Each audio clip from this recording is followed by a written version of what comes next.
as you can see, it's a little different screen than we usually have here. I'm asleep over here. I told you it was coming. So this is, we're going to talk today about rational, emotive, spiritual therapy, or cognitive spiritual therapy.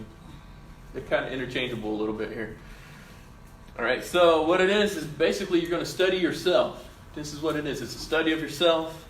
Because we, as human beings, we all have the same thought process. We suffer the same physical, emotional, and psychological pain.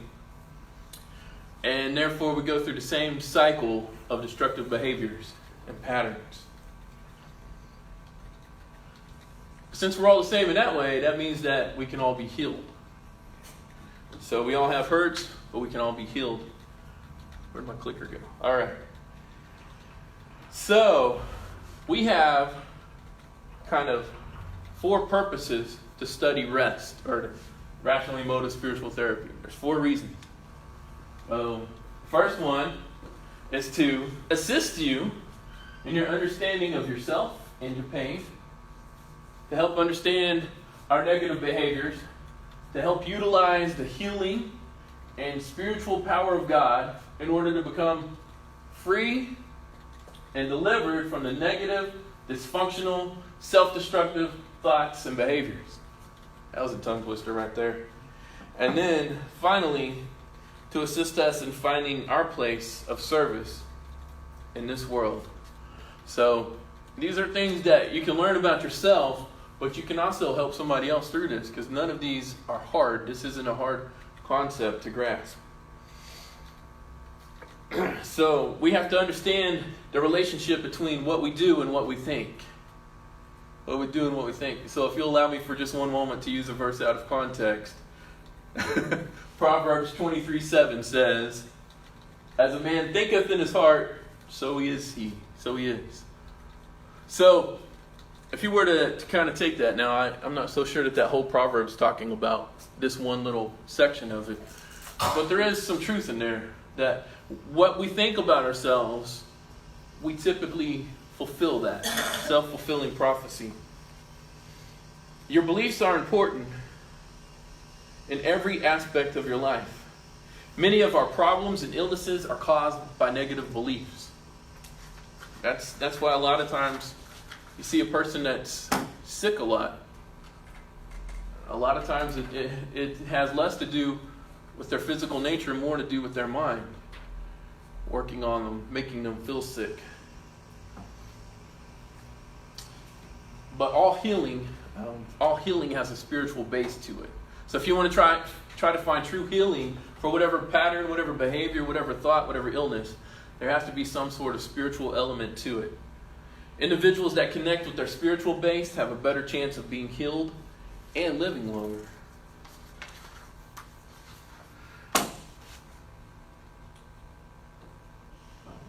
So, now modern science, okay, I know I'm doing a science lesson, it's kind of different for me.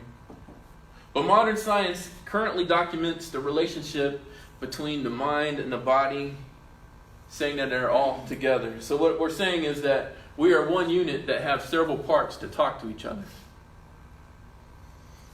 And because of that, God put in us this sort of inner pharmacy. Right? So within our body, we often have the ability to heal ourselves.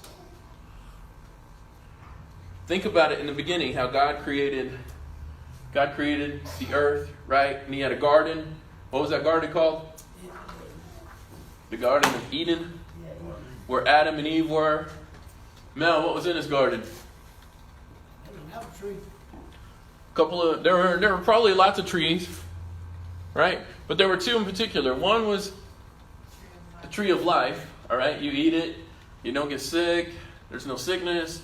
There's nothing. You don't get old. You don't die. It's the tree of life. And then what's the other tree? Tree of knowledge of good and evil. Tree of knowledge of good and evil. And God put them in the garden and said, eat from anything you want except the tree of knowledge of good and evil. For when you eat of it, you will surely die. So our original intent that God had for us was for us to never get sick. for us to never have illnesses, for us to live, I guess, forever, right? But Adam and Eve, what did they do? They eat. They eat from this. They believed Satan's lie. In essence, they believed something negative about God. Because the serpent tells them, hey, you're not going to die. He just doesn't want you to be powerful like he is. He doesn't want you to know good from evil like he does. So they believed a lie about God. They had misinformation that they believed. And therefore, the human brain had then been tampered with. So it's not in its pure state. But, God had a plan to bring all this back. I'm going to skip a lot of stuff here.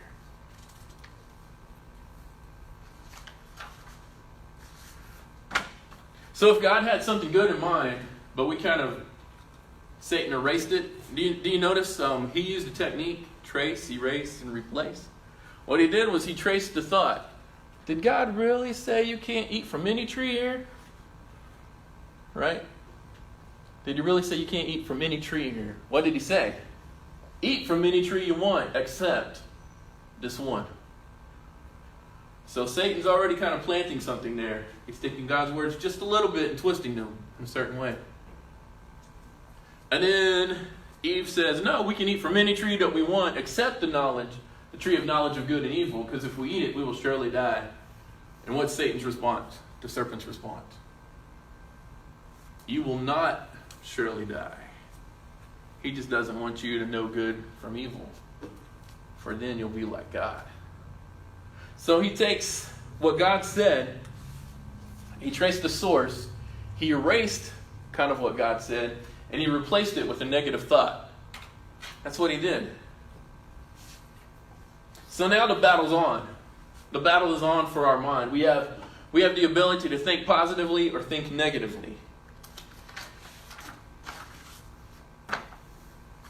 Oh, we're getting through this quick. So we're going to talk a little bit about cognitive spiritual therapy. All right? I know that's a lot of words up on the screen there.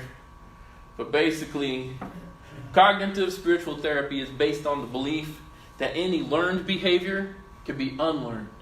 So if you learned it, you can unlearn it, right? Including addiction, whatever that addiction may be. Cognitive refers to the brain, right? Whenever you hear that term cognitive, it always kind of the way that you think. It relates to the process of the brain that relates to your thoughts, beliefs, emotions, and feelings. That's all controlled in your brain. Spiritual therapy denotes an internal healing from a spiritual source. So often, spiritual thinking simply means putting God in the picture. Because typically what happens is we push him out of the picture. So whatever your problem or temptation is, spiritual thinking is always positive. Or always, there's something I can learn from this. You ever heard somebody say that? They're going through some stuff, man, and it's some stuff that you're thinking, man, that would kill me.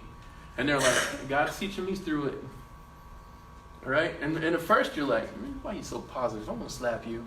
And then you're like, oh, God does teach us some things. So we want to trace our pattern and replace it with something positive. Positive spiritual thinking. Now there are addictions, right? These addictions, they take hold of us and they hold us hostage. Now I'm not talking about just an addiction to a chemical substance, but we have certain patterns of behavior that we do, certain destructive patterns that we have that are addictions to us.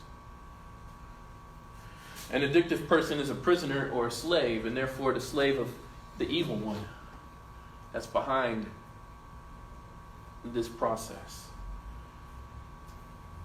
God did say your battle's not against flesh and blood, but it's against the spiritual forces of evil in the heavenly realms. So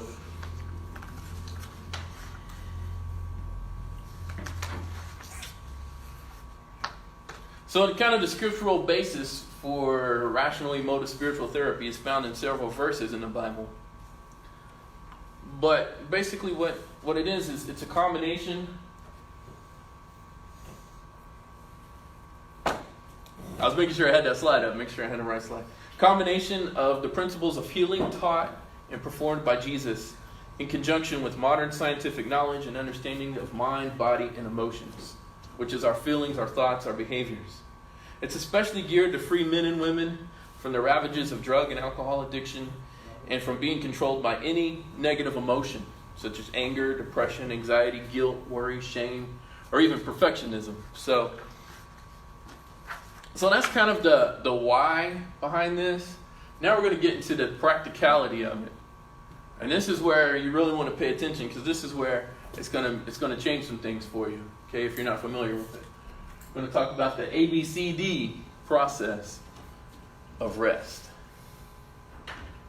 All right, so in order to kind of understand this, we have to define each of these letters, A, B, C, D. A is what? An activating event. That's anything that happens to you. All right, that activating event might be a someone or a something. B refers to, what does it refer to? Beliefs that are stored in your brain. Our beliefs. The beliefs that we have that are stored in our brain. C is the consequential feeling, so it's our emotions. So, activating event, beliefs, consequential feeling or emotion. And then D, what do you think D stands for? What you do. All right? Your behavior. So, that's what that stands for.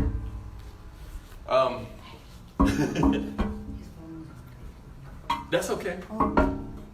We'll flip it. It's recording for a class. See, when we don't know the truth, we're most likely to believe a lie. Right? No one can be healed as long as their illness or addiction is based on a false belief. As long as it's based on a lie. So we're going to talk about a few concepts here. First, we're going to talk about A, the activating event. All right, now the activating event, this is our first concept. It's the truth about our life events. And the truth is that A does not equal C or D. What that means is that it's not the activating event that leads to your emotion and your behavior. The event, we can't control. Right? We can't control it. We have no control over much in our life. So anything that happens to you, you can't control it. The way a person responds to you, you can't control that. So A does not equal C or D. So we're going to do an example here. We're going to talk about a little boy named Johnny. All right? Johnny. Johnny is 12 years old. All right? That's not our Johnny here. Okay? Make sure he's 12 instead of how old Johnny is. He punches his 10-year-old sister in the eye. His mom asks him why he did it, and he says, "She called me a bad name." What's wrong with that? He believed that his sister was the reason he punched her in the eye. I mean, if I didn't have a sister, I obviously wouldn't punch her in the eye. She didn't say a bad name, I wouldn't have punched her in the eye. So he believing that his sister's behavior caused his reaction. So he's letting an activating event, his sister calling him a bad name, lead to his action. What about Martha? All right, Martha, you like that? Martha. Perfectionism. He changed it up. Martha recently went through a divorce. 1 month later, a fire destroyed her home. She's feeling depressed. She attempts suicide. When asked why she attempted to take her life, she stated that it was because of the bad things that happened to her. The divorce and the fire. And that's a bad situation, would you agree? That's a bad season of life. You just go through this divorce, and then all of a sudden your house burns. There's a fire. But she's still blaming those two events on her behavior. Both Johnny and Martha believed that someone else or something else caused their behavior. All right? Now she can say, I had all these emotions going through, had all these things going through my mind, and I did this. But what she's doing is she's blaming events. Dr. Albert Ellis, he developed something called rational emotive therapy. And he teaches that A does not equal C or D, but instead our thoughts, B, is what has happened. Our beliefs is what causes us to respond the way that we do. See, most activating events are beyond our control. We can't successfully control anybody, another person, without losing control of ourselves in the process. So if I attempt to try to control you, I'm going to lose control of myself in the process. It's just how it is. We're not made to control each other. So we're going to talk about B. All right? B was what? Beliefs. Our beliefs. So A was activating event. B is our beliefs. So here's the truth about our beliefs. B equals C. Our belief about something, what we think about the event, leads to how we feel. So, if something happens to me, what I believe about that thing happening to me results in how I'm going to respond emotionally.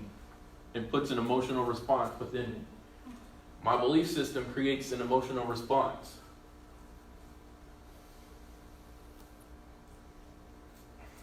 Again, as a man thinks, so he is. So what I think about something, what I believe about it, determines how I'm going to respond.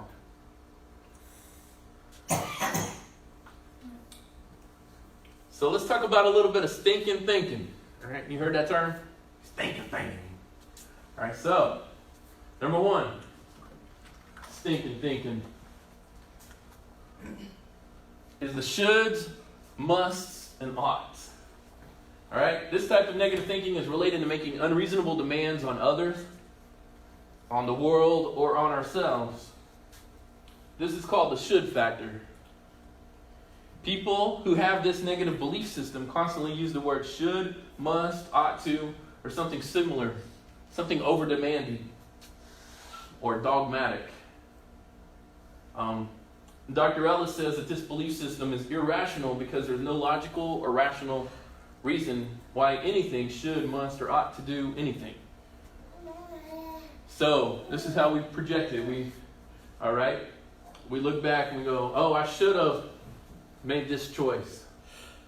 Or I look at you and I say, you should have known better. You ought to do this.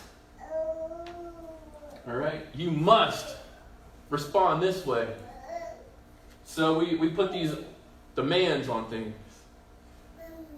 Stinking thinking number 2.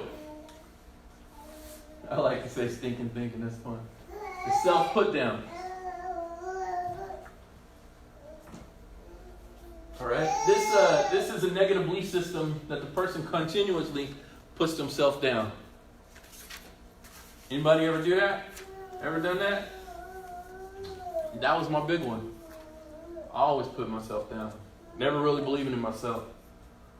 They're constantly bad-mouthing themselves, alright? So it's like a self-damnation kind of thing, right? We're going at ourselves. Putting ourselves down. Not even giving ourselves a chance, really. This person has a habit of believing bad things about themselves. If it wasn't for bad luck, I'd have no luck at all, kind of thing. They don't just see failures, but they see themselves as a failure. So it's not that, we tried that and it didn't work, it failed. It was I failed. No matter what the situation is, I failed. Self-put down. They suffer from low self-esteem and poor self-image. There's another one of stinking thinking. It's kind of related. Awfulizing. Awfulizing. Is that a real word? It is now. Awfulizing. And Dr. Ellis calls awfulizing as being, he describes it as a negative belief system as being demonstrated by the person who believes that negative events that happen are awful. Anything that happens is just awful. I went up to McDonald's and they said it's going to be 5 minutes on your fries. It's just awful. Like everything's awful, right? Now there's some awful things that happen to people. Can we agree on that? There's very awful things that can happen to people. But this person will make everything awful, all right? Whatever it is. I turned the key the first time and it didn't start immediately. That's awful, right? Second time it worked. Or when I put the right key in the door, it opened. Minor negative happenings are blown way out of proportion and become the worst possible thing that can happen. This person believes that these negative events are not just bad, they're worse than bad. They're 100% bad. They're awful. All right? It's irrational. They're saying things can't get worse, and chances are things can always get worse. All right? But they're stuck in this, oh, it's so awful. Everything is awful. Last one. I can't stand it. All right, I've done this one a lot too. It's a negative belief system that's a thought of defeat and surrender when negative or challenging events occur. So it's like I can't take it. I can't take this anymore. I can't take this. That'd probably be a better way to do it. I can't stand it. I can't take it. Individuals who think this way have very little tolerance for anything, have a low frustration tolerance. All right? It's the person that typically gets angry or frustrated over the smallest of things. Right? I can't stand this anymore. I can't take this. Giving up is the easiest way out. So they have a tendency to just say, I'm not doing it anymore. So this type of negative thinking is probably more prevalent in most people than arthritis. Did you know that? Dr. Ellis believes more people suffer from this than suffer from arthritis, physical condition. Okay, so the I can't stand it. So you might find yourself in one of these, or maybe in all of these, at some point in your life. As we are thinking about our belief system, because our belief system's messed up. It was messed up when Eve ate the fruit. All of a sudden our belief system was messed up because we believed a lie and we had a low tolerance. Now we get frustrated easy. Everything's the worst that it can possibly be. We put ourselves down. We say, I should have done this, or you ought to have done that.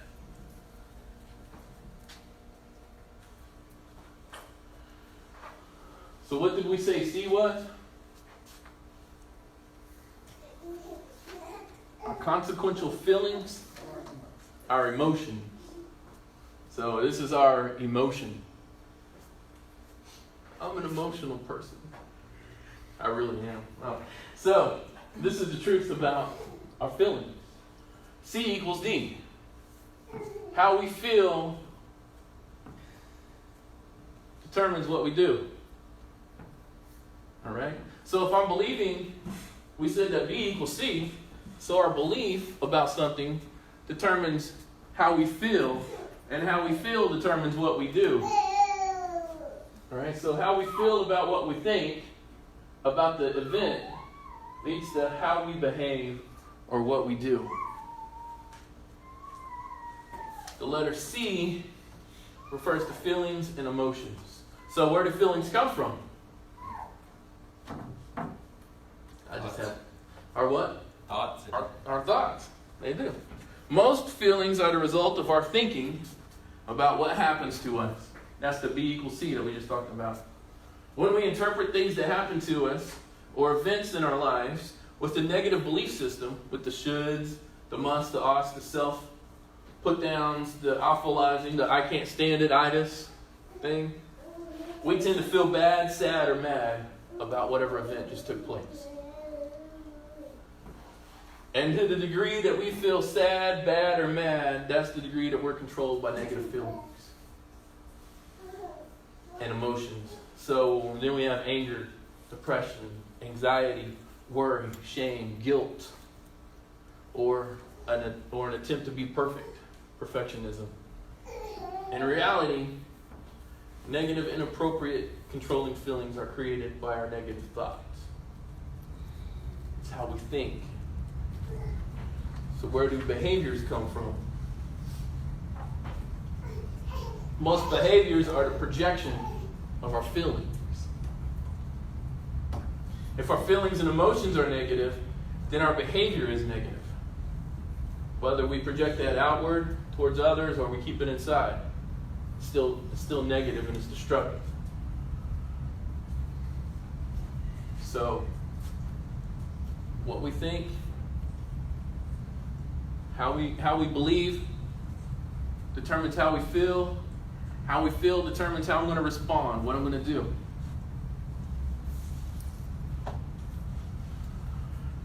So, concept number 4 has to do with the D, what we do, our response, our behavior. Self-defeating behavior leads to other negative activating events. Have you noticed that about yourself? If you have a behavior in you that's self-destructive, it affects other areas of your life. And it starts a cycle again. And if we can't change the way that we think, the way that we believe about things, then the cycle is just going to continue. We're going to keep having these self-defeating behaviors. We're going to keep having these negative activating events in our life. Destructive behavior is either expressed or repressed. We either blow up or we keep it all inside until we're ready to explode inwardly.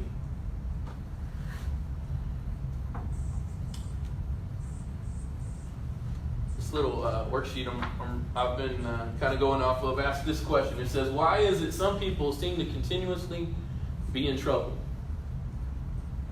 All right? They might always, you go on Muskogee Mug's page, you might always see their face there. Or they're always in fights. There's always something negative surrounding them. Because when we interpret events with a negative belief system, with negative emotions, when we feel sad, mad, or bad kind of thing, then we produce negative results. We act out of these negative emotions with a negative behavior. Self-destructive behavior. Our negative emotions control us. Later we look back when we're finally calmed down and we review what we've done. We look at our negative behavior and then we feel that negative emotion all over again. You ever done that? Look back and you're like, man, I made a mistake. Well, I messed up now. Might as well keep going. But this time, negative emotions relate to what we think about or what we have done. So, in other words, our negative behavior continues that cycle of negative thought, which leads to more negative emotions. So, that's about what we do. Okay, so we have the event. What we believe about that event determines how we feel. How we feel determines how we respond.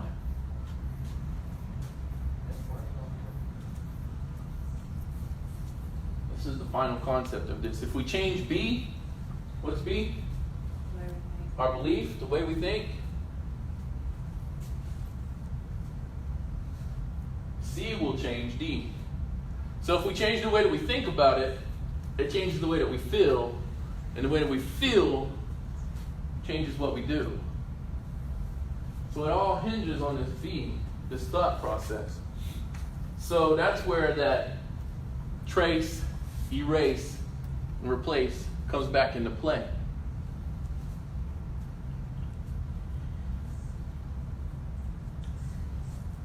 We trace, erase, and replace. Remember we said that's the technique that Satan used. God didn't really say that. He's erasing what he said and replacing it with something else. It sounds similar, but it's completely different. Nobody's forced to think negative. Nobody's forced to think irrationally. We learn to do that. It's a learned pattern. It's a learned behavior. Kind of like racism. Nobody's born racist, right?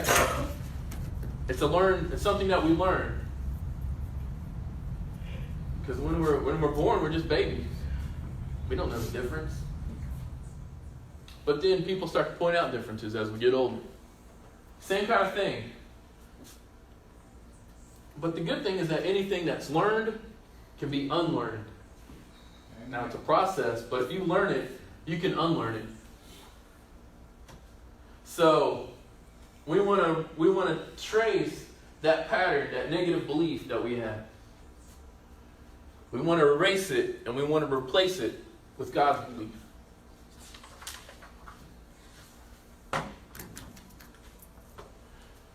So here's some beliefs and principles that you can replace the negative thinking in your life. All right? Number one is accepting responsibility. I may not be responsible for my illness, but I am responsible for my healing and my cure.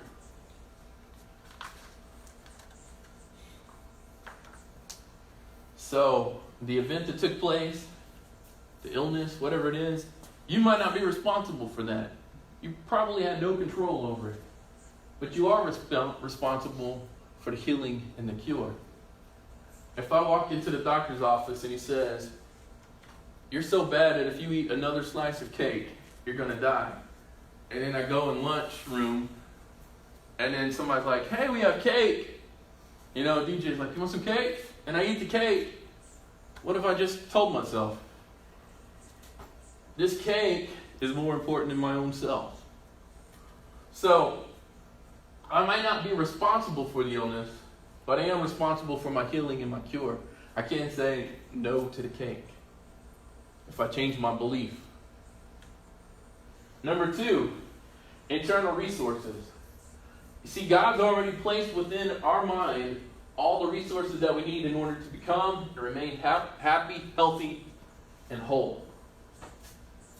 God's already given us all those resources. That's that inner pharmacy we talked about. He's given us an inner pharmacy. Doesn't mean you'll never have to take any medication your entire life. What that means is God's given our bodies the ability to heal faster when we change our thinking. Our belief number three is no labels. I say this one a lot here. No labels. I am not what I do. I am not what I have done. I am a fallible human being who makes mistakes. So, I make mistakes. You make mistakes. We all do. But that doesn't define who we are. Right? That's just a circumstance. It's just a mistake. We're not defined by that.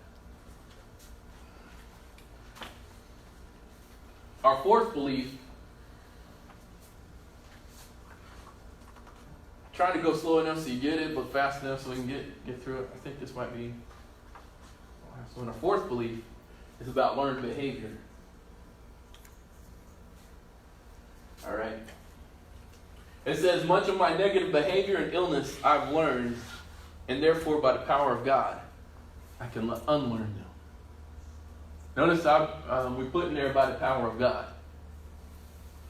Because if I've been taught something my entire life, whether it's good or bad, right or wrong, and I'm trying to change that, it's going to take more than just my own willpower.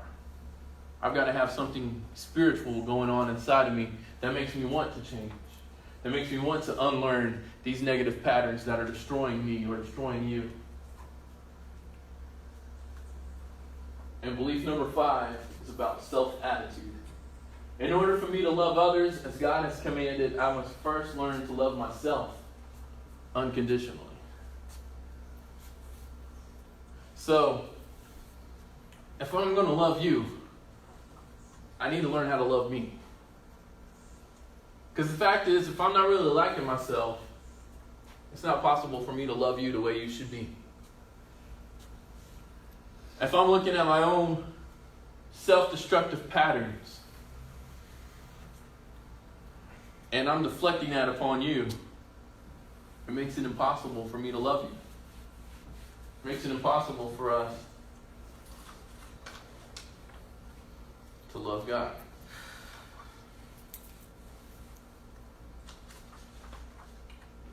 So, A, B, C, D. You got it? A is what?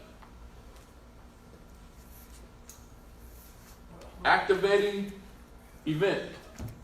That could be something or someone. Do you have any control over that? No. Not usually.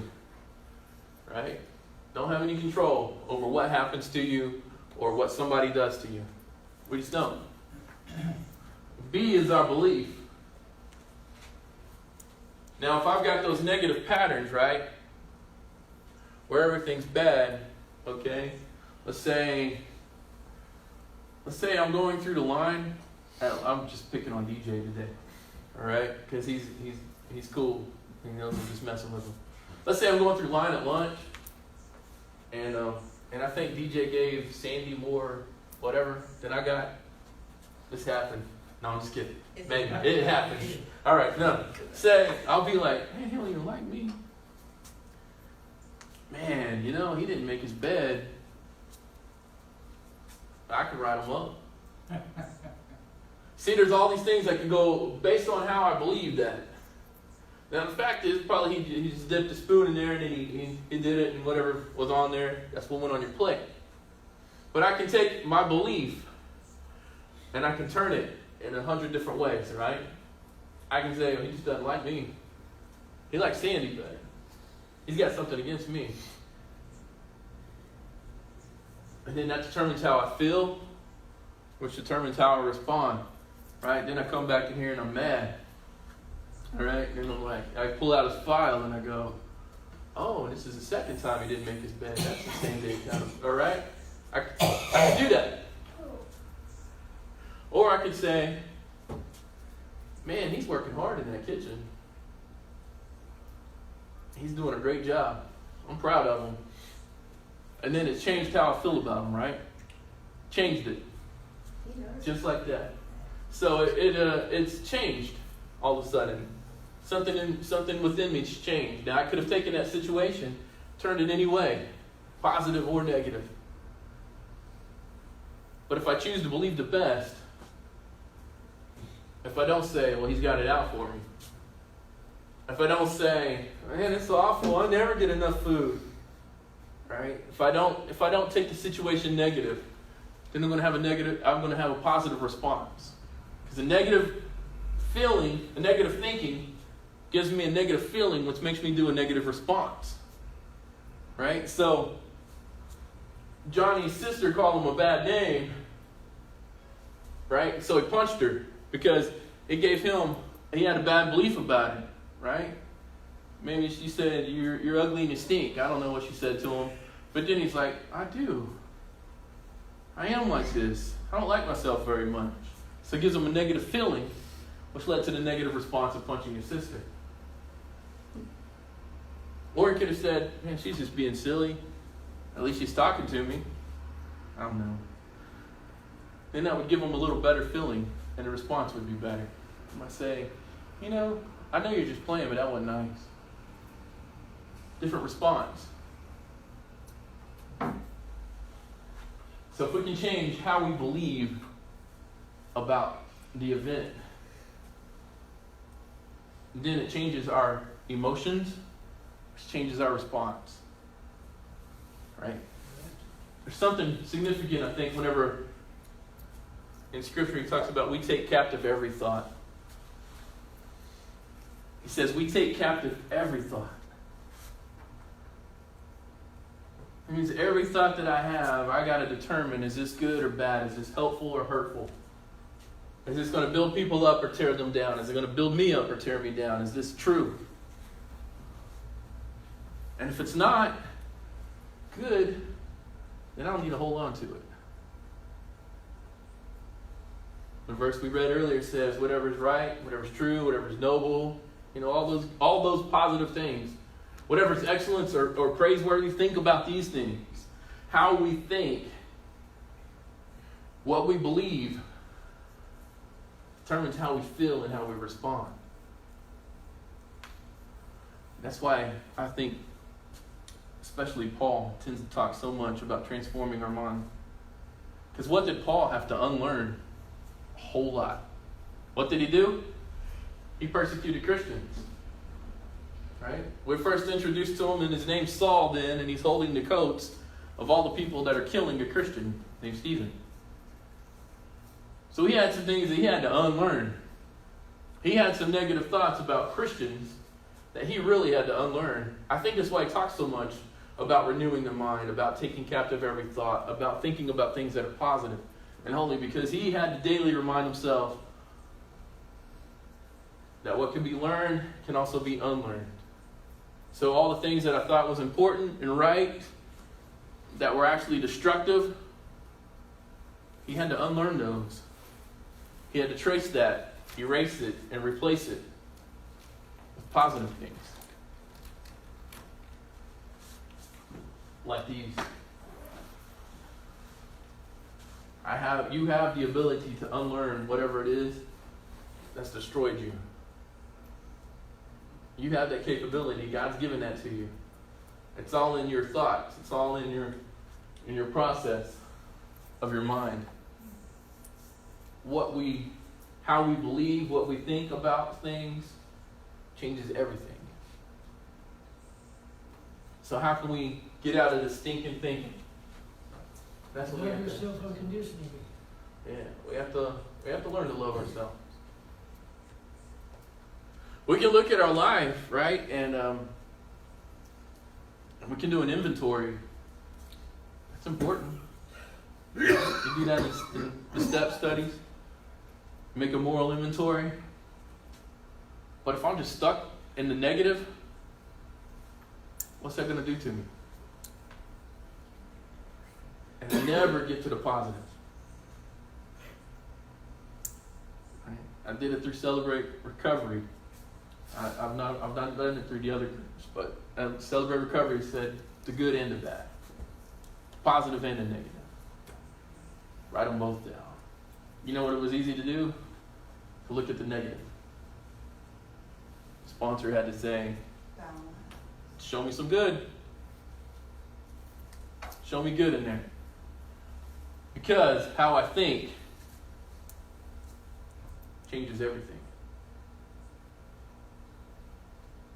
So I try to walk in here every day with a smile. I try to be silly. Because that's one way that I cope and help myself think positive. We have ways that we do it. It's probably not the best way because you look goofy. All right? By the way, we played the worm that I did last week. Yeah, fast forwarded on there and that looked really cool. Oh, it's stupid. No, so how we think. How we think. So how's your thinking? That's the question, is how's your thinking? How's your thinking? Is it stinky? Stinking thinking? Or is it positive? Sometimes my thinking needs a shout, right? Because it's time for me to stop being negative. Because when I'm thinking negative, I have negative feelings, and that gives me a negative response.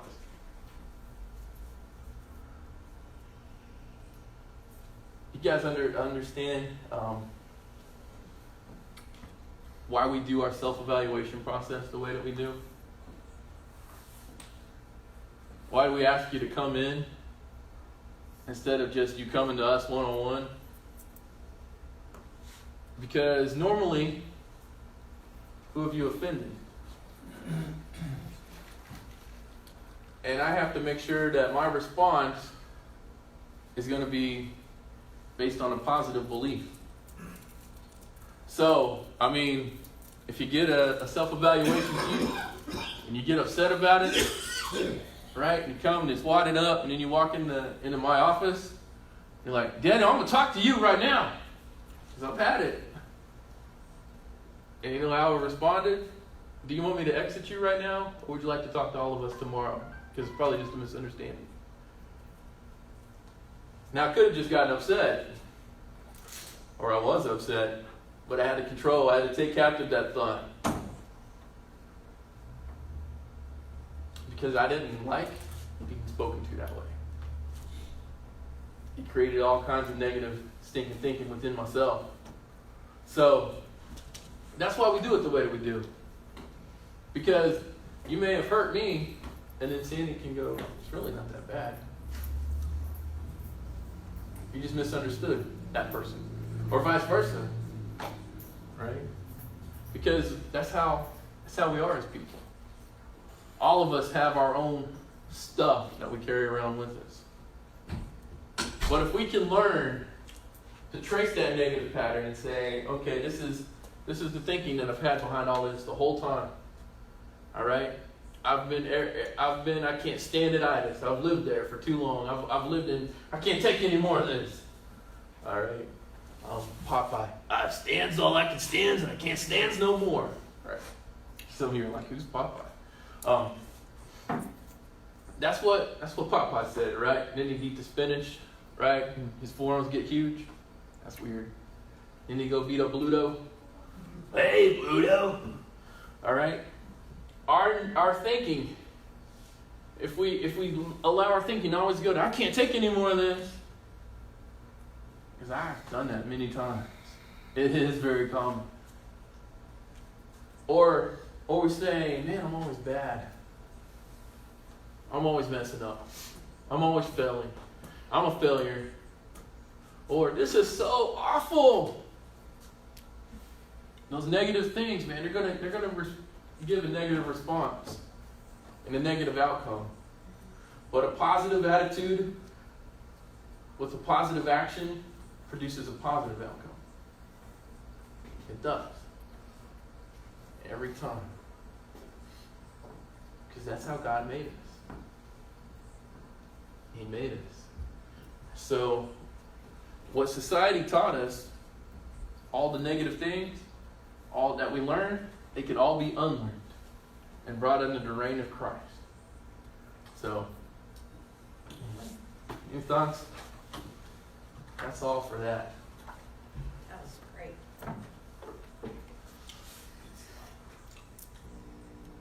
Ooh. I know somewhere I printed a sheet of the tasks.